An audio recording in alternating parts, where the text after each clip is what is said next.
Olá, meu amigo, minha amiga, é mais um prazer. É um prazer enorme estar aqui com você mais essa vez, partilhando a palavra de Deus. Eu queria falar de um problema muito sério que a gente está passando ultimamente, né? Esse problema que é invisível aos nossos olhos, que algumas pessoas parecem sentir um terrível, terrivelmente o seu problema, e enquanto outras não tantas. As crianças parecem ser menos suscetíveis a esse problema, né? Alguns têm sucumbido à morte, enquanto outros têm conseguido a cura, têm conseguido achar a solução para a cura. A contaminação dele é muito rápida, é muito fácil, mas para sair dele é um pouco complicado. Isso também tem causado muita angústia mental. Não, coronavírus? Não é o coronavírus não que eu estou falando. Eu estou falando do pecado. Esse pecado que vem trazendo já há muitos anos problema para a humanidade. Mas ultimamente ainda está pior. E Jesus falou que nos últimos dias isso seria pior, né? Vamos acompanhar lá em Mateus capítulo 24, do verso 10 ao verso 13. Diz assim: nesta época muitos vão abandonar a sua fé e vão trair e odiar uns aos outros. Então muitos falsos profetas aparecerão e enganarão muita gente. E a maldade vai se espalhar tanto que o amor de muitos se esfriará.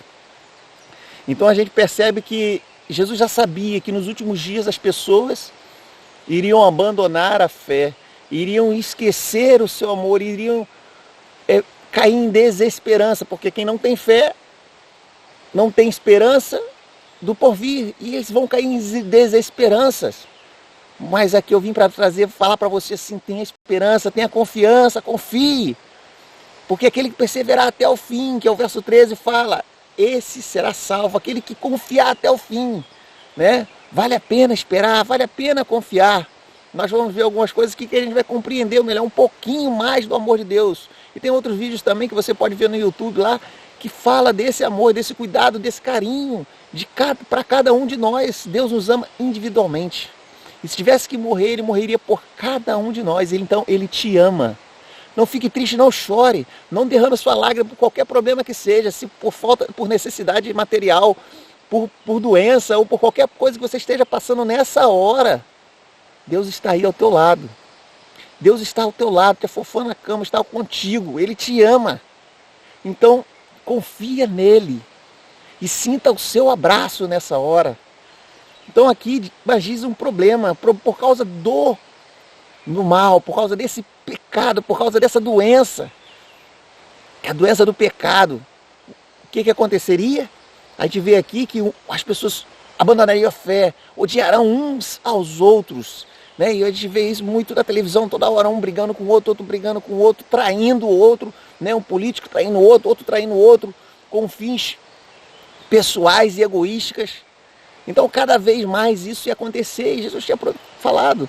E ele diz assim, mas aqui eu queria fazer atenção a vocês, é um outro aspecto. Aqui que ele diz assim: então muitos falsos profetas aparecerão e enganarão muita gente.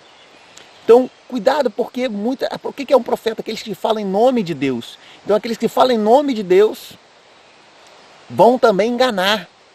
Então por isso devemos estudar a palavra de Deus.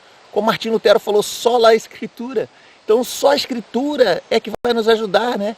Vai nos conduzir a quem é o caminho, a verdade e a vida. Quem é o caminho, a verdade e a vida? Cristo Jesus é uma pessoa, não é a palavra.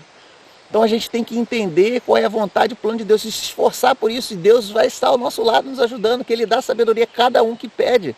Então a gente consegue compreender que muitos, né, vão usar a própria Bíblia para enganar. E o amor, cada vez mais, por causa desses males, seriam esfriar. As pessoas não iam acabar confiando mais nesse relacionamento com Deus e achar que esse é falso. E até o ateísmo também vem trazer isso, né? Falar que... E tem até um professor ateu que conta-se essa história, mas não tem fundamento da onde que ela surgiu, mas conta a história que um professor ateu, ele, na sala de aula, ele chegou e fez um desafio para a turma, né? Mas há muito tempo atrás, dificilmente alguém se levantava para falar alguma coisa. A turma sempre ficava em silêncio. E ele fez o desafio e falou assim: Deus não existe. mas se ele existir eu vou te provar que ele é mau. Quer ver que eu vou te provar que ele é mau? Pegou um quadro bonito e falou assim, tá vendo esse quadro aqui? Esse quadro aqui reflete o caráter daquele que o pintou. Tá vendo essa escultura aqui? Essa escultura aqui reflete o caráter daquele pintor. Por quê? Porque o pensamento dele era esse, e aqui o quadro está refletindo isso. A escultura está refletindo isso. Então, se existe o mal no mundo, o mundo é mal, é porque Deus é mal, e no seu caráter ele é mal. Aí um aluno lá atrás levantou a mão, né, e falou assim, professor, aí fala, ele não tinha um hábito de alguém confrontá-lo, ele falou, pode falar. Ele falou assim, eu posso fazer 3 perguntas, professor?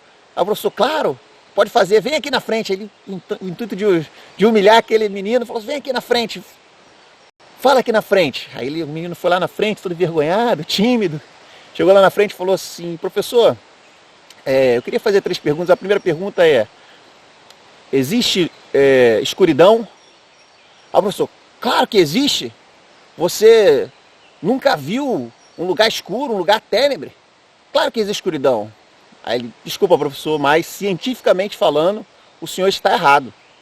Porque na realidade não existe escuridão. Como é que a gente faz para calcular a quantidade de escuridão, ou, né, entre aspas, que existe no ambiente?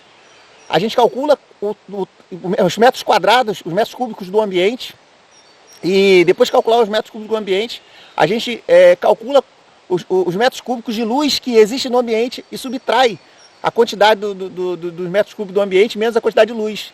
Então, em outras palavras, a escuridão é um termo que a gente usa para dizer a ausência, que é a ausência de luz.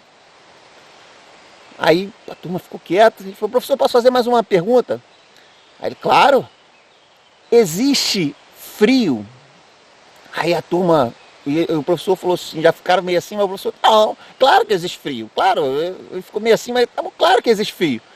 Eu nunca senti o frio. Ele falou assim, professor, desculpa, mas o senhor mais uma vez está errado. Porque na realidade o frio não existe, é um termo que a gente usa para facilitar a ausência de luz, a ausência de calor. Então, esse termo que a gente usa, porque se cada vez a gente ficar longe do calor, a gente vai chegar ao zero absoluto, que é 273 graus e 15, né, que é o zero absoluto, que é a ausência completa de calor. E da mesma forma como a gente calcula o ambiente escuro, a gente calcula a ausência de calor. Então é assim, e o professor já ficou assim, e ele falou assim, posso fazer mais uma pergunta, professor? Aí ele, pois não, existe o mal? Aí o professor, claro, você nunca viu assassinato, morte, traição, violência por todos os lados? E ele falou assim, sim, claro que eu vi, eu vivo nesse mundo, eu sei a maldade que existe. Mas na realidade não existe o mal. Existe a ausência do amor de Deus. E hoje eu convido a você a se entregar a esse amor e ter esse relacionamento com esse Deus. Essa história alguns atribuíram a ela a Albert Einstein, mas Einstein se dizia agnóstico, tem até uma carta dele em Londres dizendo que era agnóstico. Mas temos outros grandes cientistas aí, como Blaise Pascal, Isaac Newton, que eram grandes estudiosos da Bíblia. E a gente pode perceber que em todos os meios, em todas as profissões, existe aqueles que confiam em Deus e aqueles que não confiam em Deus. E eu te convido a confiar em Deus, entregar o teu caminho ao Senhor, confia nele e o mais ele fará. Vamos orar? Querido Deus e bondoso Pai, te pedimos que o Senhor seja com esse ouvinte, sim.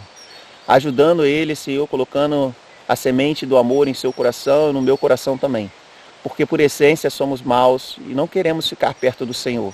Mas te pedimos que o Senhor nos ajude a nos apaixonar pelo Senhor, a entender o seu grande amor e viver com o Senhor dia após dia, até o Senhor voltar nas nuvens dos céus com poder e grande glória. E dizermos, este é o nosso Deus a quem aguardávamos. É o que pedimos e rogamos por Jesus Cristo. Amém.